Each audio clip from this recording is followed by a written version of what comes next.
What is good, trap more gang? And today, and probably for the next few days, we are going to be taking a closer look at my recent documentary video, 2-hour extravaganza of grime and crime and sadness and people doing time. Jacksonville's deadly gang war is nuts. So at this current point, it's 500,000 views in a few days. You guys are gobbling this one up, and I'm glad you are, because it took me a long time to put together, frankly. Not so long ago, DJ Academics did a reaction to my Lil Durk curse video.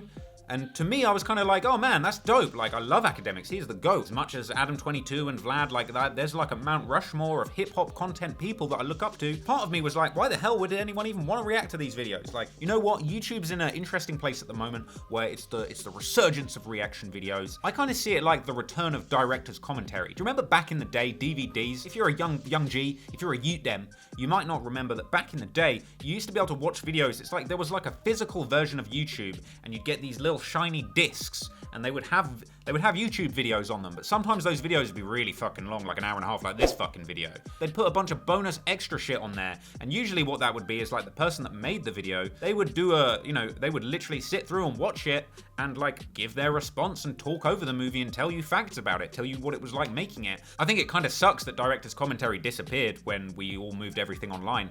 If anything, I don't know why people haven't just ripped all DVD director's commentaries and uploaded them as podcasts. That would make a great podcast. You don't even need the movie in front of you. I don't know why people haven't done that. Fear and Loathing in Las Vegas, there's the Criterion Collection. You can get commentary by Hunter S. Thompson, the actual guy who the movie is based on. I mean, he's shot to bits. He's fucking wailing and screaming at his minder the whole way through the commentary. I thought, you know what? Before anyone else gets to it, before Academics gets to it, before No Life Shack or whoever, fucking Drillology, whoever, I'ma beat them to it. Fuck it. 2-hour video. They haven't got time. I'ma beat them to it. I'ma watch it. I'ma react to my own shit. And also, I've had to watch this video a million times recently, so why not fucking watch it one more time and actually have a good time of it and make some content for you, gang. So over the next few videos, I'm just gonna watch this whole thing through. I'm gonna give you my thoughts. I'm gonna maybe point out some areas like things I got wrong, things that people didn't like, things that I got right, things that I was unsure about. Gang, let's get into it. Let's have a watch of Jacksonville's deadly gang war, baby.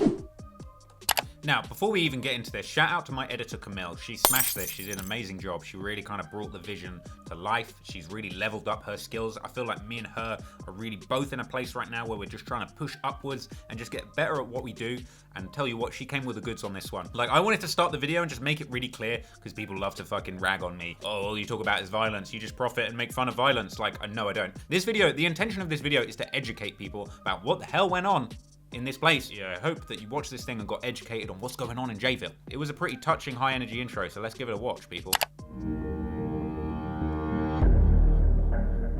Where is Corbin Johnson? The 18-year-old's parents say they dropped him off last week at a job interview, and they never saw him again. Those gunshots killed a man in his mid-20s who was standing outside the front door of this employment agency. 22-month-old Aiden McClendon was shot and killed. 4 men were shot. Shot in the head. Shot in a mass shooting. He was shot and killed. Shot to death. Shot. Gunshots. I heard 6 gunshots. Gang, come on, is that some Netflix shit or what, man? Shout out Camille for putting that together. You sort of lay down how you want it to be, but you can't really imagine it. And when that came back, I was like, damn, this is fire, man. This is just really captures the tone. That's gonna carry through the rest of the video, because it ain't supposed to be fun. It ain't supposed to be like, big sticks, fucking crazy drill. Like, it's meant to be like, this is serious. You might have missed something very important if you didn't pay attention at the start of that video. Because when the first guy tees off his golf ball, a bullet shell casing drops to the ground. Now, I've been getting shit in the comments for this. I will say I've paused it at the right moment here. A lot of people have said that ain't no shell casing, that's a leaf. And I watched this a bunch of times in the research. It looks a lot like a shell casing. I don't know whether they did it on purpose. It looks like the thing just appears out of nowhere, like it's CGI'd, like they just put in a little CGI shell casing. Or it is a leaf and it's a complete coincidence, or it's a leaf but it looks a bit like a shell casing and the directors realized that and left it in as like a coincidental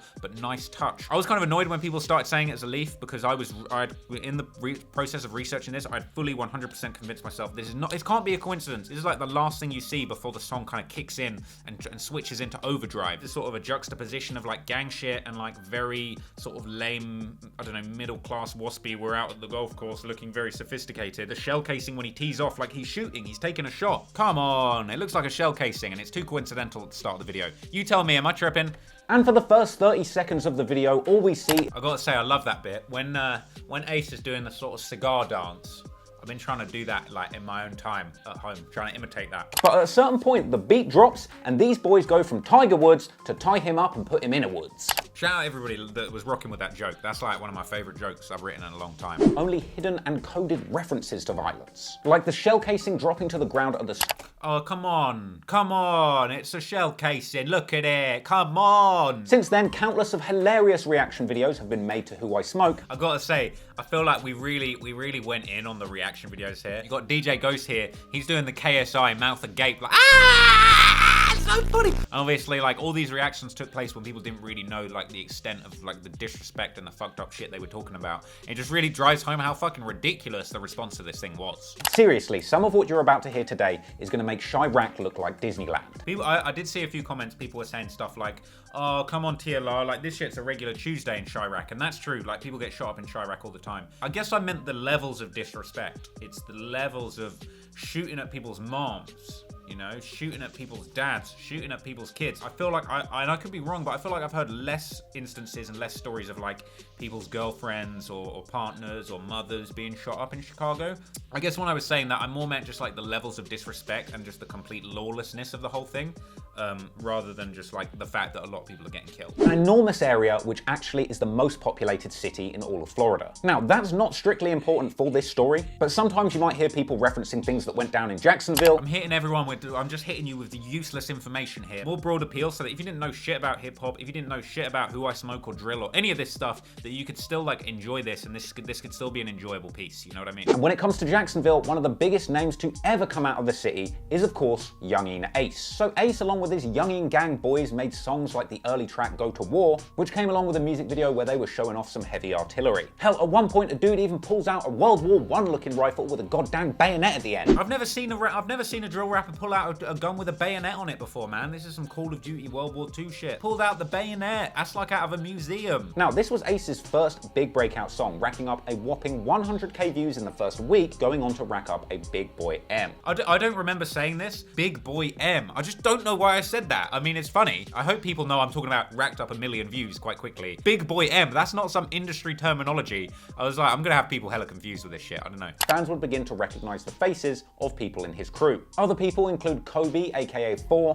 Fast Money Goon, Rollo, Red Dot, D De Niro, Ray Spaz, Trey Shorty. I found it really hard just doing the internet research to discern how many people that Ace used to roll with that were like Yungeen gang. I was finding it really difficult to try and work out like where Yungeen gang stopped and ATK begun. And so in the end, I just retitled the Ace's crew. Basically just introduced all of the people that are either significant to Ace's career that are going to be mentioned later in the story. It gets mad confusing if throughout the story, every time something happens, it's happening to a new person you've never fucking heard of before. So to me, it's kind of important to set this up at the start and just be like, look, here's all the people you're going to hear about in one place so you kind of know what's going on. So this crew, as they were known, would soon become affiliated with the Melvin Park area of Jacksonville. This photograph of Melvin Park sign, I couldn't find a good high quality picture of the Melvin Park sign that hadn't been defaced by Folio and his homies. This version of the picture, he's written a bunch of disrespectful shit. He's written like fuck 23, he's RIP Rod K. Ended up blurring out those names and it kind of makes the sign look kind of messed up, but also like a little cleaner than it was. So I don't know, I feel like it's just like a funny tidbit. Several people that represent under the ATK banner hailing from there, including the supposed demon of Jacksonville, K-So. Now, we're going to learn more about this guy as the story goes on, but let me tell you, he is super scary.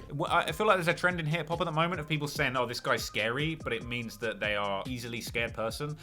That's not what I'm saying when I say K-So is scary. I'm saying I'm literally shaking, quivering in my boots in fear at the mere thought of K-So coming to find me and hunt me down. I kill you if you staring at my grandpa DeBose. My mama told me chill, cause I be killing niggas. You for real? Man, for real, I be really killing niggas. That's a bad role model. I blurred this kid's face out. I don't know who this kid is, but if you're watching this kid, K-So's not a good role model. You don't want to grow up to be like K-So. It's unfortunate. Imagine K-So's your big brother and he's actually killing, and then he's at home saying, I will kill anybody. And you're just like, yeah, that's big bro. I can't wait to grow up and be a killer too. Kid, don't do it. Some members of this group have been known to represent under the S4C, meaning Spaz for Corbyn, a reference to a fallen friend of theirs. This whole Spaz for Corbyn thing, somebody left a pretty hilarious comment saying, if only we'd have spazzed for Corbyn at the last election. Corbyn is a British politician who gets a lot of hate. I just thought it was a really funny comment. They were like, if only we'd have spazzed for Corbyn at the last election. First, a word from our sponsor.